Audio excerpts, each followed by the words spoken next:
여러분과 함께 오늘 마음이 불 붙는 것 같아서 라는 제목으로 말씀 함께 나눴으면 좋겠습니다.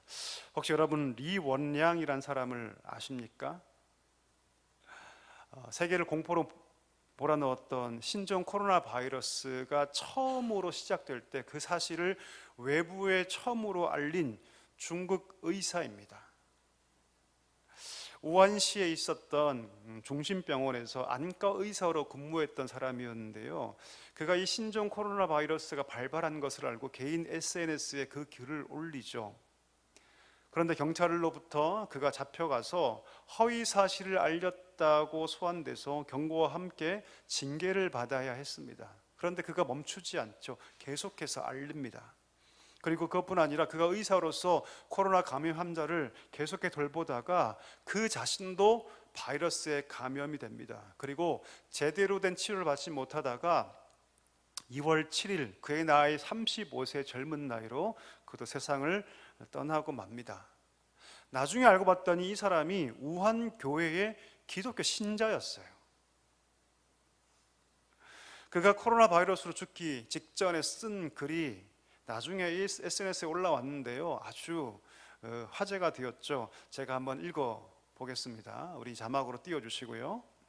동이 트지 않았지만 나는 갑니다. 가야 할 시간, 나루터는 아직 어둡고 배웅하는 이 없이 눈가에 눈송이만 떨어집니다. 캄캄한 밤은 어둡고 어두움의 집집마다 환하던 등불조차 떠올릴 수 없습니다. 온 힘을 다했지만 등불을 켜지는 못했습니다. 어느 날 하나님이 나에게 그의 뜻을 백성에게 전하라 하셨습니다. 사람들은 왜 평화를 깨느냐며 말하지 말라 하지만 나는 말해야 합니다. 봄이 와 벼락이 칠 때 만일 누군가 나를 기념하려는 이가 있다면 나를 위해 작디 작은 비석 하나 세워주기 바랍니다. 오라말 필요 없습니다. 내 묘지명은 한마디로 충분합니다. 그는 세상의 모든 일을 위하여 말하였다. 이런 글을 그가 마지막에 남겼다고 하죠. 이 리 원양은 여러분 경제서에 끌려가서 사실과 다른 이야기를 올렸다는 이유로 훈계서, 반성문이라고 얘기하죠. 반성문을 서명한 다음에 풀려났습니다. 하지만 그가 했던 얘기는 사실이었죠. 그가 한 말 그대로 신종 코로나 바이러스가 발발합니다. 비록 그가 많은 협박 속에서 훈계서, 반성문을 써야 했지만 그 자신이 말하지 않으면 안 된다는 사실을 누구보다도 그는 알고 있었습니다. 왜요? 말하지 않으면 일반 국민들이 대처하지 못할 것이고 더 큰 위험과 생명의 위협이 찾아올 것이 분명했기 때문입니다. 악한 전염병이 시작되는 것을 말하지 않을 수 없었습니다. 다른 사람이 감염되지 않도록 조심하도록, 다른 사람을 살리도록 그는 어떤 외적인 외압에도 불구하고 입을 열었던 것이 있죠. 그는 그것이 하나님께서 자신에게 맡겨주신 일이라고 여깁니다. 어쩌면 내가 이것을 함으로 공안들에게 잡혀가서 매를 맞을 수 있고 위해를 당할 수 있다고 생각했을 겁니다. 그러나 그는 뭐라고 마음에 확정하냐면 이것은 말해야 한다, 이것은 세상에 알려야 한다라고 생각했던 것입니다. 그럼 세상을 살다 보면 때로는 세상에는 알려지고 싶지 않은 이야기들이 분명히 있죠. 괜히 알려져서 사람들을 불편하게 하고 불안하게 하는 이야기들이 분명히 있습니다. 반대로 반드시 알려져야 하는데 감춰지고 그것을 감추기 위해서 온갖 방법이 동원되는 경우도 있습니다. 또한 어떤 경우가 있냐면 사람들에게 알려줘야 하지만 사람들이 알려고 하지 않을 때도 있어요. 분명히 알아야 하는데, 너무나 중요한데 스스로 그것을 듣지 않는 경우도 분명히 있다라는 것이죠. 오늘 본문에 등장하는 이 예레미야와 그 시대 사람들이 이런 상황에 처해 있습니다. 오늘 예레미야는 사람들이 반드시 알아야 할 것들에 대해서 목숨을 걸고 지금 그가 선포하고 있습니다. 하지만 그에 반해서 알려지기를 두려워하거나 거부하는 사람들, 혹은 알고 싶어 하지 않는 사람들은 귀를 막고 그의 얘기를 들으려고 하지 않고 있죠. 이것이 그 당시에 예레미야와 일반 백성들 사이의 상황이고 갈등이었습니다. 오늘 본문 배경을 한번 살펴보기를 원하는데, 여러분, 예레미야는 남유다가 바벨론에 멸망당하기 바로 직전에 활동했던 선지자입니다. 남유다의 마지막 선왕, 그러니까 하나님을 경외했던 선왕이었던 이 요시야가 주전 609년에 무깃도에서 애굽과 전투하다가 사망해요. 죽습니다. 그리고 그 뒤에 선왕이었던 이 요시야가 죽은 다음에 남유다가 아주 큰 혼란에 빠지거든요. 어떤 혼란에 빠지냐면 이 강대국들의 틈바구니에 끼어서 마치 지금 우리나라처럼, 그렇죠? 예, 강대국 사이의 틈바구니에 끼어서 어느 쪽 손을 잡아야 할지, 이 사실로 두 패로 갈려서 남유다가 첨예하고 대립하고 있는 그런 상황이었습니다. 한 패가 어떤 한 패냐면 지금 전통의 강호인 애굽이 다시 힘을 얻고 전 세계 지배자로 등장하고 있기 때문에 애굽과 손을 잡아서 신흥 강대국인 저 바벨론과 맞서야 한다는 한 패거리가 있었고요.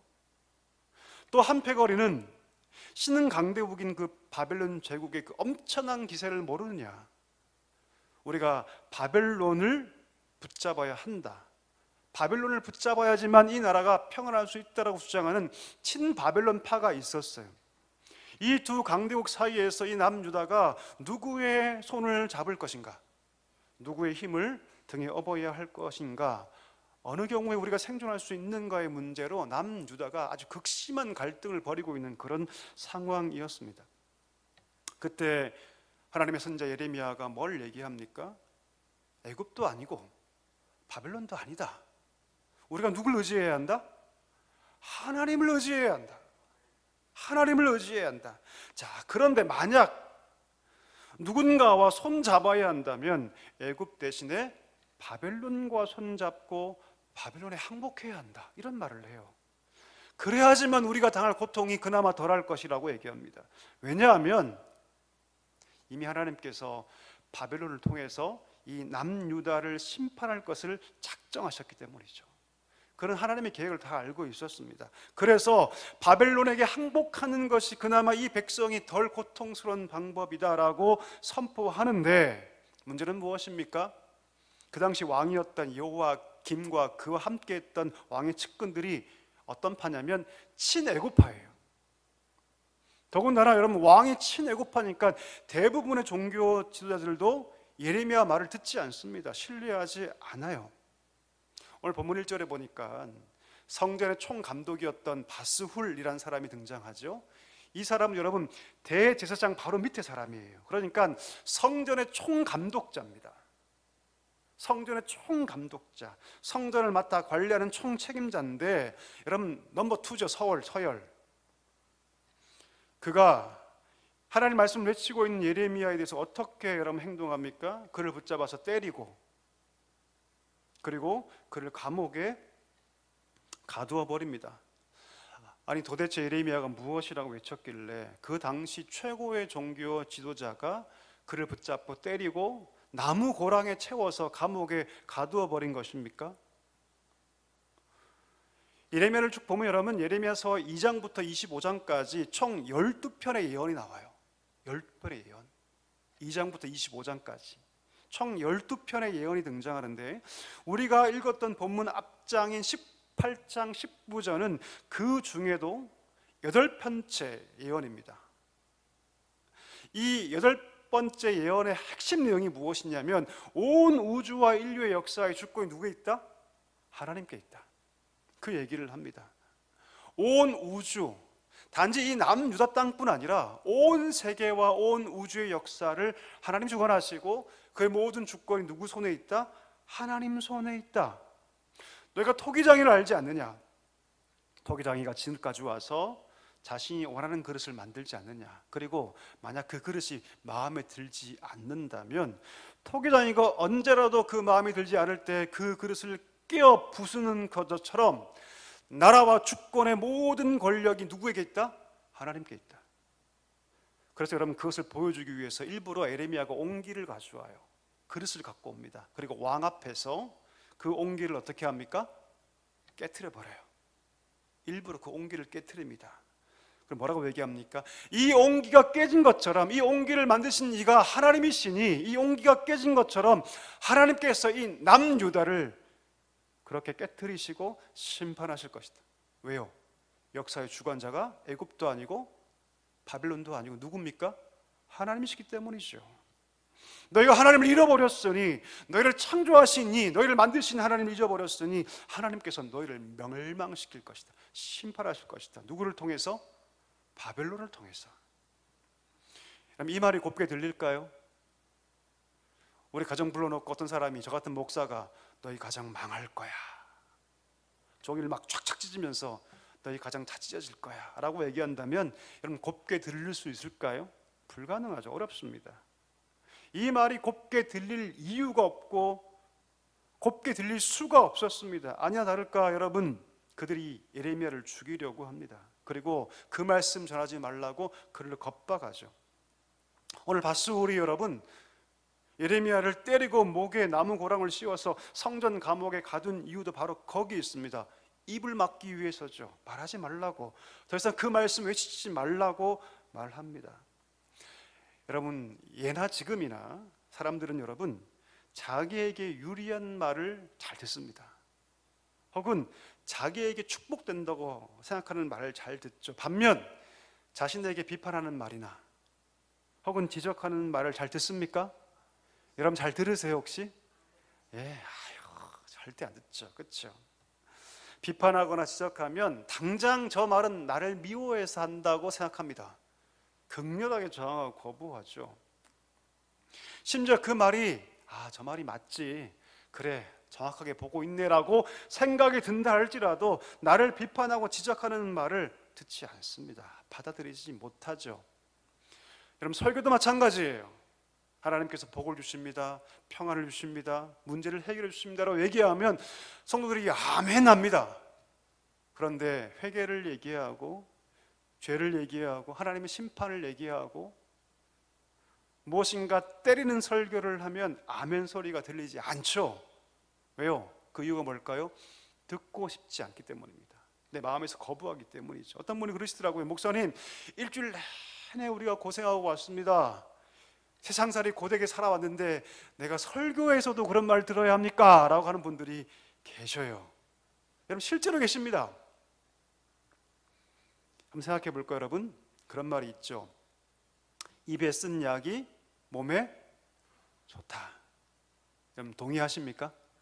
동의하시죠? 예. 우리 아이들의 약은 대부분 다 달아요. 아이들의 약들을 먹어보면 조금씩 거기에 단 성분을 집어넣습니다. 왜요 여러분? 안 먹으니까. 몸에 좋은데 아이들은 어리기 때문에 다 뱉어버리죠. 그래서 아이들 약에는 여러분 무엇인가 단 것을 섞습니다. 그러나 성인이 되면 알죠. 이거 쓰지만 이거 먹으면 내 몸에 좋다. 비록 내가 삼킬 때는, 입에 있을 때는 그것이 너무나 쓰지만 그 잠깐만 넘기면 내 몸이 건강해지고 나는 회복될 거라고 믿기 때문에 성인들은 여러분 그렇게 하지 않습니다. 오히려 이 설탕이 내게 독이 된다는 것을 알죠. 몸에 좋은 말씀도 마찬가지입니다. 몸에 좋은 말씀은요 때때로 굉장히 쓰게 들립니다. 아프게 들리죠. 내가 듣고 싶지 않지만 하나님께서 오늘 내게 요청하시고 내게 원하시는 삶이 무엇인지 우리가 들을 수 있어야 한다는 것이죠. 이런 말이 있습니다. 한 대로 하면 산대로 산다. 한번 따라 하실까요? 한 대로 하면 산대로 산다. 무슨 말입니까 여러분? 내가 지금껏 그냥 한 대로만 하면 여러분 조금의 변화도 일어나지 않습니다. 그냥 산대로 삽니다. 내가 지금껏 하나님 앞에서, 신앙 앞에서, 말씀 앞에서 그냥 한 대로 하면 여러분 조금도 변하지 않습니다. 그냥 산대로 삽니다.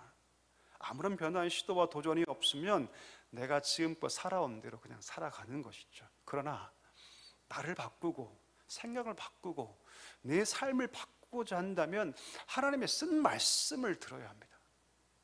하나님의 쓴 말씀을 들어야 합니다. 거친 음식을 먹을 수 있어야 합니다. 그래야 우리 신앙이 비로소 그때 깨어지고 그때 건강해질 수 있기 때문입니다. 때로는 듣기 싫은 말, 내 귀에 거슬리는 말, 그것이야말로 하나님께서 내게 주시는 음성이다. 여러분 그때 비로소 우리가 성장하게 된다는 것이죠. 말씀이 쓰다는 것은 뭡니까 여러분? 말씀이 거치다는 것은 무엇이죠? 그만큼 우리 삶이 그 말씀으로부터 이격되어 있다, 멀리 떨어져 있다는 뜻이에요. 그러니까 쓴 거죠. 그러니까 여러분 거친 것이죠. 그 당시도 그랬습니다.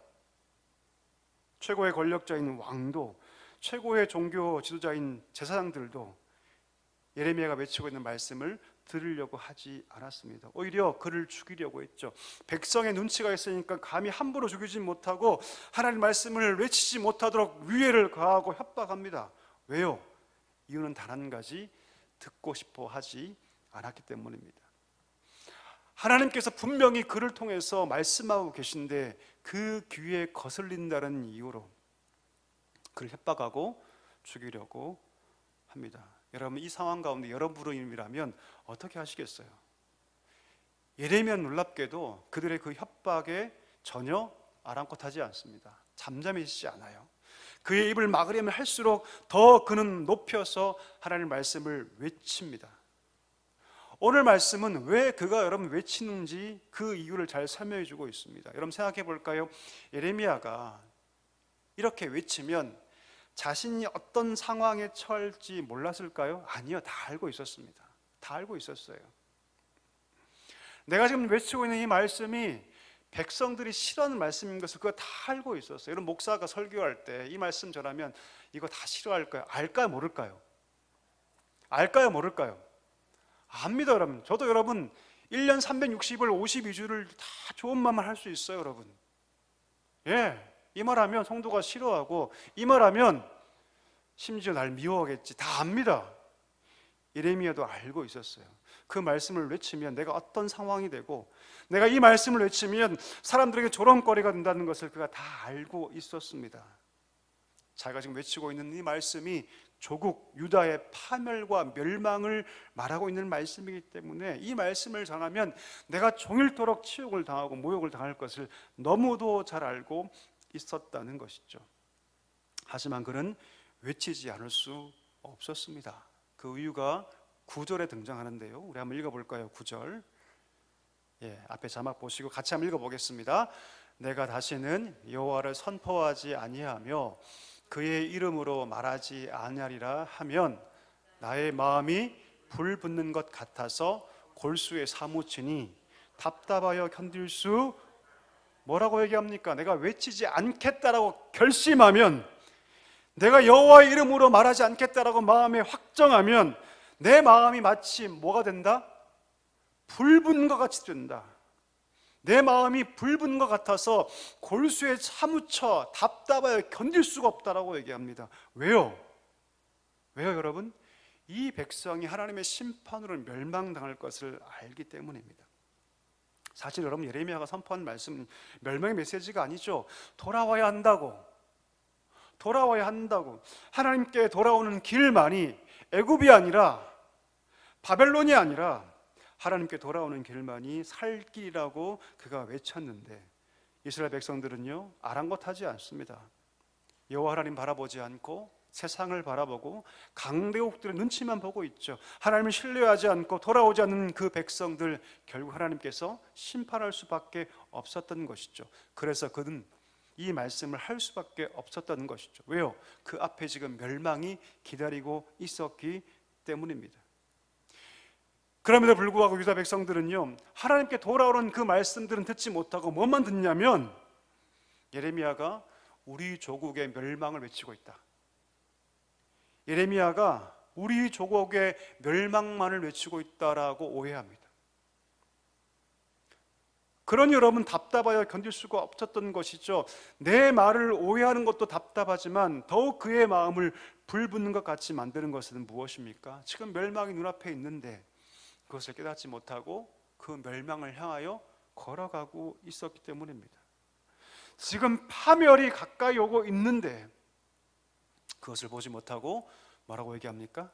아무 문제 없다, 평안하다, 우리에게 아무 일도 일어나지 않을 것이라고 그들이 생각했던 것이죠. 스스로 평안하다고 얘기하는 그들을 향해서 곧 이 말 하나님의 심판을 생각하니 그 선자의 마음 가운데 불붙은 마음이 생겨 견딜 수 없었다는 것이죠. 여러분, 오늘 이 대목에서 우리가 함께 우리 자신을 한번 돌아봤으면 좋겠습니다. 여러분 어떠십니까? 여러분 안에 이런 불붙은 마음이 혹시 우리 안에 있습니까? 여러분 어떠십니까? 침묵하고 넘어갈 것이 아니라 그렇게 말함으로 내가 어떤 손해가 내게 주어지고 어떤 위협이 내게 가해진다 할지라도 나는 말해야 한다. 나는 외쳐야 한다. 내 형제, 내 가족을 사랑하기 때문에 그들을 구원하고자 하는 그 열망, 그 불붙는 마음이 우리 가운데 있는지 우리가 한번 돌아봤으면 좋겠습니다. 불의와 타협하고 왜곡된 길을 가고 있는 이 시대를 향해서 하나님의 공의를 내가 선포해야 한다, 하나님의 말씀을 선포해야 한다라는 그 불붙은 마음이 우리 가운데 있는지, 아니면 산은히 식어버려서 아유 그냥 내가 그냥 살아가는 거지 뭐, 내가 괜히 남에게 피해 줄 필요가 있나, 나 한 목숨만 그냥 붙잡고 살아가는 거지라고 살고 있는 것은 아닌지, 여러분 우리 스스로에게 한번 질문해 보기를 간절히 소망합니다. 여러분 예레미야도 사실 말씀을 외치고 싶지 않았어요. 우리 9절 한번 다시 한번 띄워주시죠. 뭐라고 얘기합니까? 내가 다시는 여호와를 선포하지 아니하며 그의 이름으로 말하지 아니하리라 열어주시고요. 무슨 말입니까? 예레미야도 여러분 조롱받고 싶지 않았어요. 사람들에게 모욕당하는 거 하고 싶지 않았습니다. 협박받고 싶지 않았고 그도 평안하게 살고 싶었습니다. 사람들이 싫어하는 말 하고 싶지 않았죠. 하나님 외쳐라고 말해도 그만두고 싶었습니다. 하지만 뜻대로 되지 않았죠. 왜요? 그 마음이 불 붙는 것 같은 그런 경험을 했기 때문입니다. 여러분 그 왜 불 붙는 마음이 생깁니까? 그 이유는 간단합니다. 바로 사랑 때문이 사랑. 하나님을 사랑하고 그 백성을 사랑했기 때문에 그 마음이 기반이 돼서 불 붙는 것 같은 그런 감정을 그가 느꼈던 것이죠. 그래서 그는 외치지 않을 수 없었던 것이죠. 여러분 바로 이것이, 이 모습이 저는 하나님 사람이 살아가는 방법인 줄 믿습니다. 적당히 세상과 타협하려고 해도 내 마음에 있는 그 하나님을 향한 사랑이 불 붙는 것 같이 나를 막 격동시키는 거죠. 세상이 아무리 유혹해도 나와 타협하자고 해도 도저히 세상과 타협할 수 없습니다. 왜요? 내 마음 가운데 하나님을 향한 그 사랑이 불 붙는 것 같이 타오르기 때문입니다. 죄의 유혹이 아무리 달콤해도 하나님을 사랑하는 그 마음이 불 붙는 것 같아서 타협할 수가 없죠. 여러분 그것이 하나님 백성이 사는 방법인 줄 믿습니다.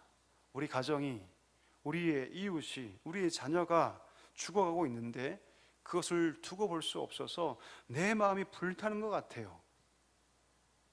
불타는 것 같습니다. 아유 그냥 저러다 지 알아서 살겠지가 아니라 복음을 전하지 않고서는 견딜 수 없는 마음을 가지고 사랑하는 백성이 하나님의 백성입니다.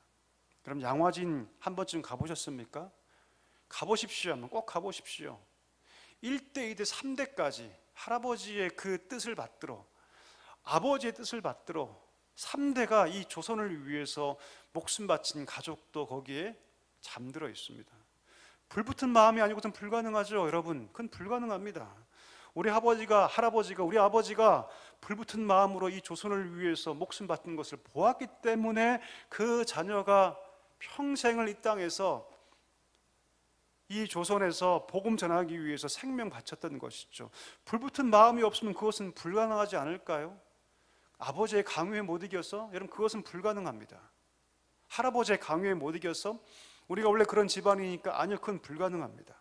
그 마음 가운데 불붙은 마음이 있었기 때문에, 그 불붙은 마음으로 사는 자를 보았기 때문에 그것이 그대로 옮겨 붙어서 이 조선을 위해서 하나밖에 없는 그 목숨을 우리에게 주었던 것이죠. 여러분 그 마음을 가진 성도를 통해서 이 땅 가운데 하나님 뜻이 이루어집니다. 그런 마음을 가진 성도를 통해서 교회는 살아나고 회복됩니다. 그저 그런 마음을 가진 사람을 통해서 세상은 바뀌지 않고 교회는 성장하지 않습니다. 불붙은 마음을 가진 자를 통해서 교회는 회복되고요, 세상은 바뀌고 그곳에 하나님의 뜻이 이루어집니다. 적당히 믿고 적당히 사는 사람을 통해서 역사를 통틀어 한 번도 하나님의 일이 일어난 적은 한 번도 없습니다. 한 번도. 그런 마음이 불씨가 되어서 그 불이 누군가의 마음에 점화되고 그 영혼이 거룩한 불로 점화되어서 하나님께 돌아오는 거룩한 동력이 되는 것이죠. 이런 불붙은 마음을 가지고 살 때 예레미야처럼 우리가 조롱받을 수 있어요. 미움받을 수 있습니다. 위협당할 수 있습니다. 하지만 불붙은 마음을 가지고 서만이 우리는 세상을 이길 수 있습니다. 이것을 꼭 기억하십시오, 여러분. 적당히 그저 그런 마음으로 세상을 이길 수 없습니다. 불붙은 마음을 가지고만 우리는 세상을 이길 수 있고 세상 가운데 하나님의 뜻을 나타낼 수 있고 누군가를 하나님께로 인도할 수 있습니다. 불붙은 마음을 가진 그 부모를 통해서 자녀에게 거룩한 불이 점화되고요, 그래서 그들이 하나님을 경외하게 되는 것이죠. 불붙은 마음을 가지고 살 때 비로소 복음은 가장 강력한 모습으로 온 세상에 나타나게 된다는 것이죠. 말씀을 정리하며 우리 사랑하는 모든 성도 여러분, 우리 가운데 이 불붙은 마음, 거룩한 뜨거움이 우리 가운데 있기를 간절히 축복합니다.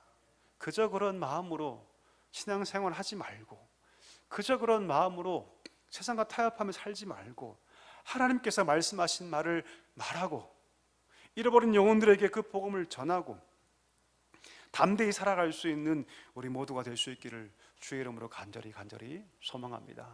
우리가 그런 삶을 살아갈 때 하나님께서 우리를 그냥 두지 않으십니다. 오늘 함께 우리를 부를 찬양이 있는데요, 성령이 오셨네, 성령이 오셨네, 내가 고와 같이 너희를 둘지 않을 것이다 말씀하고 계십니다. 오늘 예레미야가 고통당하지만 우리 하나님께서 그와 함께 하고 계시죠. 그와 똑같이 주님께서 우리 인생 가운데 함께 하실 줄 믿습니다.